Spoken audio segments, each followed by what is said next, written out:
Assalamualaikum warahmatullahi wabarakatuh. Selamat siang Bapak-Bapak, Ibu-Ibu sekalian.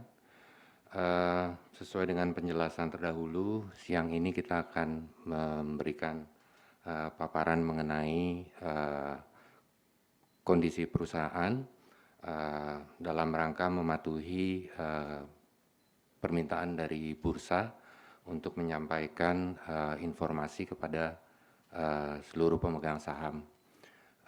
Kita bisa langsung mulai aja. Ya. Jadi beberapa hal yang akan kita bahas di sini. Pertama itu mengenai penjelasan terkait volatilitas efek perseroan, karena memang permintaan bursa ini terkait dengan masalah volatilitas efek perseroan. Kemudian selanjutnya kita akan membahas mengenai ringkasan kinerja perseroan sampai saat ini, dan ada sedikit penjelasan mengenai perkembangan proyek perseroan ke depannya, dan akan dilanjutkan dengan Q&A. Next. Ya, next. Ya, jadi sebenarnya informasi ini semua sudah kita sampaikan ke bursa melalui website dari IDX. Beberapa kejadian penting yang telah kami sampaikan dan laporkan ke bursa itu, di sini saya mulai dari pada tanggal 13 September 2023, itu kami telah menyampaikan informasi yang juga setelah diterbitkan oleh bursa, bahwa perseroan telah menandatangani pembentukan joint venture atas perusahaan yang bernama PT Jakarta Metro Expressway.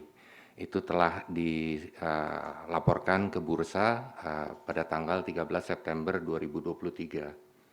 Kemudian selanjutnya ada informasi lain yang telah kita sampaikan juga ke bursa pada tanggal 14 September 2023, itu terkait pengunduran diri dari salah satu anggota komisaris perseroan. Kemudian selanjutnya pada tanggal 21 September 2023, kami menyampaikan pengumuman mengenai rencana rapat umum pemegang saham luar biasa. Itu sudah kita submit di 21 September 2023. Kemudian selanjutnya kita menerima surat dari bursa yang meminta penjelasan mengenai adanya keterbukaan informasi terkait volatilitas efek perseroan, dan jawaban atas pertanyaan bursa tersebut juga sudah kita kirimkan dan sudah dipublish juga oleh bursa pada tanggal 29 September 2023. Dan selanjutnya pada tanggal 6 Oktober 2023, panggilan untuk pemegang saham dalam rangka penyelenggaraan rapat umum luar biasa telah kita sampaikan dengan dua agenda RUPS, yaitu perubahan anggaran dasar perseroan dan perubahan anggota Dewan Komisaris Perseroan. Dan terkait dengan hal ini, selanjutnya atas permintaan bursa kita mengadakan public expose incidental ini. Di slide ini kami menunjukkan adanya surat permintaan penjelasan dari bursa yang telah saya sebutkan tadi, dan pengumuman dari bursa mengenai UMA di tanggal 27 September. Next. Kemudian ini yang telah saya jelaskan tadi, bahwa pada tanggal 29 September 2023, perseroan telah mengirimkan surat penjelasan yang memberikan jawaban dan klarifikasi atas pertanyaan bursa. Ini juga sudah kita publish di website dari bursa. Next. Kemudian setelah tanggal 29 September tersebut, Pada tanggal 2 Oktober terdapat pemberitahuan dari bursa mengenai suspensi atas saham perseroan, itu pada tanggal 2 Oktober, yang mana suspensi itu diberlakukan pada tanggal 3 Oktober 2023. Dan selanjutnya pada tanggal 3 Oktober 2023, bursa menyampaikan lagi pemberitahuan untuk membuka kembali perdagangan saham di pasar reguler dan pasar tunai. Dan selanjutnya pada tanggal 4 Oktober, suspensi tersebut telah dibuka dan perdagangan saham perseroan dilanjutkan kembali. Dan pada saat yang sama, bursa kemudian meminta perseroan untuk menyelenggarakan public expose incidental yang saat ini kita lakukan.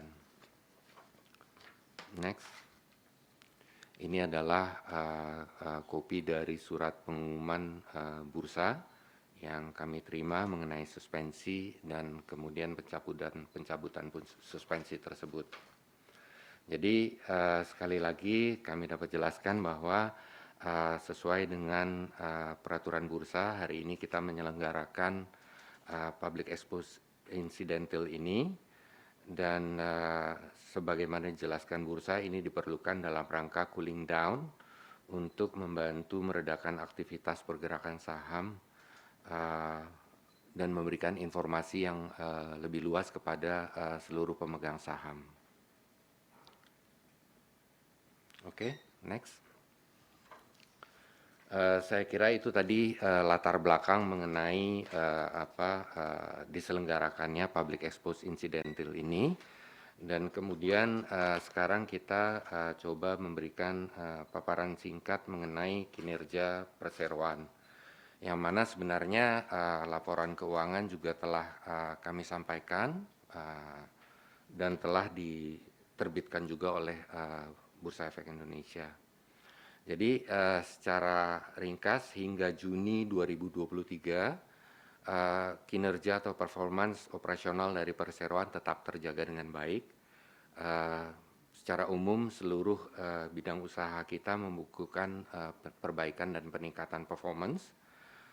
Sebagaimana telah dijelaskan, secara intinya itu 3 bidang usaha yang kami tekuni itu adalah jalan tol, kemudian renewable energy atau energi terbarukan, dan penyediaan air bersih. Jadi kalau kita lihat performance hingga Juni 2022, itu dapat terlihat bahwa rata-rata jumlah traffic per hari di jalan tol kita itu sejumlah 177.000 lebih per hari, itu pada first half tahun 2022, dan selanjutnya di first half 2023 itu telah meningkat menjadi 198.000 lebih per hari. Jadi artinya dari jumlah traffic year to year, first half 2022 ke first half 2023 itu terjadi peningkatan sebesar 11,5%. Untuk penyediaan air bersih, ada sedikit penurunan namun tidak signifikan. Itu jumlah juta liter air per day itu di first half 2022 itu sebesar 24 juta liter per day. Di first half 2023 itu sebesar 23,4 juta. Jadi relatively stabil atau ada sedikit penurunan. Sementara dari lini bisnis renewable energy, energi terbarukan, itu terjadi peningkatan sebesar 23,5% di first half 2023 dibandingkan dengan first half 2022, yang mana first half 2022 itu average hourly megawatt yang kita produksi itu sebesar 18,4 megawatt, dan meningkat menjadi rata-rata sebesar 22,7 megawatt di first half 2023. Itu dari sisi operasional. dari jumlah produksi. Selanjutnya dari sisi sales and revenue, di tabel sebelah bawah juga terlihat terjadi peningkatan dari sales dan revenue perseroan dari 3 lini bisnis terkait, yaitu di first half 2023 tercatat sebesar 303 miliar dibandingkan 274 miliar di tahun 2022 first half. Artinya terjadi peningkatan sebesar 10,5%. Kemudian untuk penyediaan air bersih terjadi peningkatan dari sisi revenue sebesar 2,9%, yaitu meningkat dari 31,5 miliar menjadi 32,5 miliar. Dan dari sisi renewable energy di first half 2023 tercatat revenue kami sebesar 101,2 miliar dibandingkan first half 2022 sebesar 90 miliar, yang artinya terjadi peningkatan sekitar 13%. Secara total dari 3 lini bisnis tersebut, revenue di 2023 first half tercatat sebesar 437 miliar dibandingkan 396 miliar di first half 2022, sehingga secara total terjadi peningkatan sebesar 10,5% atas revenue perseroan. Next, dari sisi P&L terlihat di sini bahwa sales and revenue sebagaimana telah kami sajikan tadi secara compounded dari 2019 hingga 2022 itu pertumbuhan secara compounded itu tercatat sebesar 9%. Dari tadinya sebesar 650 miliar di 2019, kemudian terjadi penurunan di 2020 karena kita semua tahu pada saat itu terjadi pandemi COVID. Kemudian di 2021 telah mengalami recovery sehingga mencapai 675 miliar, dan di 2022 tercatat sebesar 838 miliar, itu revenue tahunan perseroan. Dan untuk tahun 2023 sebagaimana telah dijelaskan tadi tercatat revenue sebesar 444 miliar, yang mana ini merupakan peningkatan juga dibandingkan revenue first half di tahun 2022. Selain dari sisi revenue, dari sisi EBITDA juga perseroan sejauh ini terlihat mengalami pertumbuhan EBITDA yang stabil dan kontinu, kecuali tentunya di tahun 2020. Kalau kita lihat pertumbuhan secara compounded dari tahun 2019 hingga tahun 2022 itu EBITDA perseroan mengalami pertumbuhan compounded sebesar 10%. Sementara untuk result di first half 2023 dibandingkan dengan first half 2022 terjadi peningkatan year on year sebesar 11,75%. Jadi dari angka-angka tersebut terlihat bahwa dari sisi revenue dan EBITDA perseroan mengalami pertumbuhan yang steady, continue dan stabil dari tahun ke tahun. Oke. Selanjutnya dari sisi operating income, di tabel ini telah kami sajikan juga margin operating income perseroan dari tahun 2019 hingga 2022, kemudian dilanjutkan juga dengan kondisi di first half tahun 2023. Terlihat bahwa as of 2022 perseroan itu mencatatkan operating income margin sebesar 33%. Dan di first half 2023 itu operating income margin meningkat menjadi 42%. Ini khususnya peningkatan signifikan ini didorong oleh adanya penurunan biaya pemeliharaan atau biaya maintenance dan amortisasi atas intangible assets. Jadi numbers-nya, angka-angkanya secara utuh bisa dilihat di laporan keuangan perseroan. Kemudian dari sisi laba bersih atau net income, terlihat bahwa dari sisi net income pada saat tahun 2022, net income margin perseroan itu tercatat sebesar 14,6%. Namun bila kita lihat di tahun 2023 first half, net income margin perseroan itu tercatat negatif sebesar 30%. Yang ini khususnya disebabkan oleh terjadinya peningkatan beban keuangan dan pencatatan rugi di entitas asosiasi. Jadi dua faktor itu yang menyebabkan terjadinya net income perseroan mengalami membukukan angka negatif di first half 2023. Kembali dapat saya sampaikan detail dari angka-angka ini dapat dilihat di laporan keuangan perseroan yang memang telah di submit, kemudian diterbitkan di surat kabar maupun di publish di website Bursa Efek Indonesia. Itu sedikit penjelasan singkat mengenai kinerja perseroan, baik dari sisi revenue, dari sisi operasional, dari sisi revenue, dari sisi operating income maupun dari sisi laba bersih terhitung sejak 2019 hingga kondisi terakhir di first half 2023. Oke. Berikutnya sedikit penjelasan mengenai perkembangan proyek perseroan. Next. Ada beberapa proyek yang telah dilakukan dan telah diselesaikan perseroan hingga saat ini.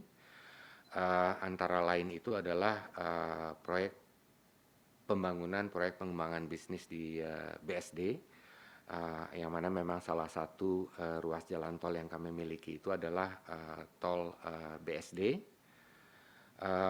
Proyek ini sebenarnya sudah berlangsung cukup lama, diawali di bulan September tahun 2020.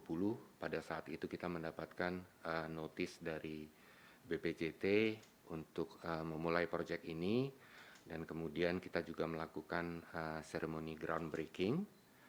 Kemudian di Maret 2022 itu kita mengeluarkan notis kepada para kontraktor untuk memulai pekerjaan, dan construction proses itu berlangsung hingga Agustus September 2023. Jadi seperti dapat dilihat di gambar, ini adalah beberapa dokumentasi kami atas pekerjaan proyek di BSD. Kemudian setelah proyek tersebut diselesaikan di September 2023, pada saat yang sama juga kita melakukan opening untuk bisa dipergunakannya akses ini. Di samping itu kita juga mempunyai proyek yang telah diselesaikan di 2023 ini, yaitu proyek MNP yang merupakan akses koneksi toll road. Diharapkan ini bisa dibuka dalam waktu dekat. Di samping itu terdapat juga proyek mitigasi banjir yang kami lakukan di jalan tol kami di BSD, itu di kilometer 8. Ini memang kita lakukan karena kita mempunyai pandangan bahwa proyek ini sangat bermanfaat bagi kelangsungan traffic para pengguna jalan tol kami di BSD, yang mana ini mitigasi banjir ini kami lakukan dalam bentuk penambahan tempat penampungan air sementara atau kolam retensi, dan dengan membangun kolam retensi di ruas jalan tol kami yang ke arah Jakarta.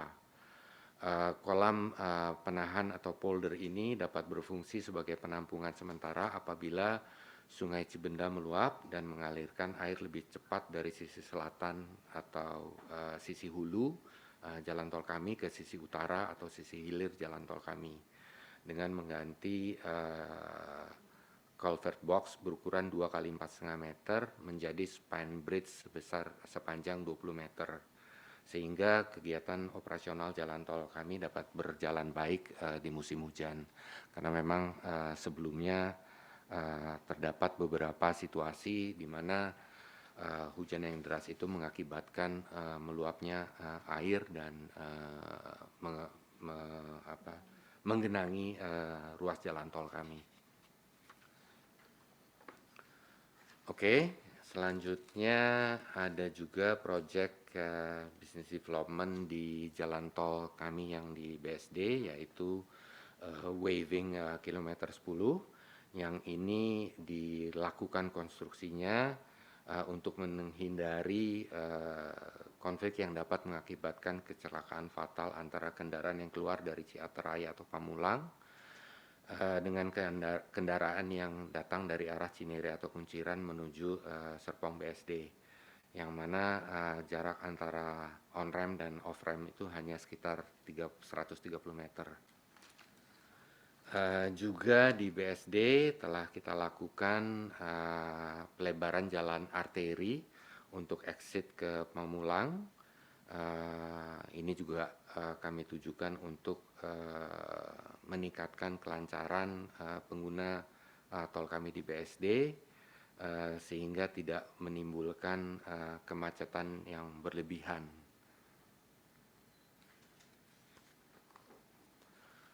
Oke, di samping itu sebagaimana telah kami singgung tadi ada juga proyek Makassar Newport atau MNP Toll Access Road, yang pembangunan akses jalan tol Makassar Newport ini kami harapkan mampu memberikan kontribusi berupa peningkatan konektivitas pelabuhan Makassar Newport menuju jalan tol existing dan mempercepat laju pertumbuhan ekonomi di kawasan Indonesia Timur.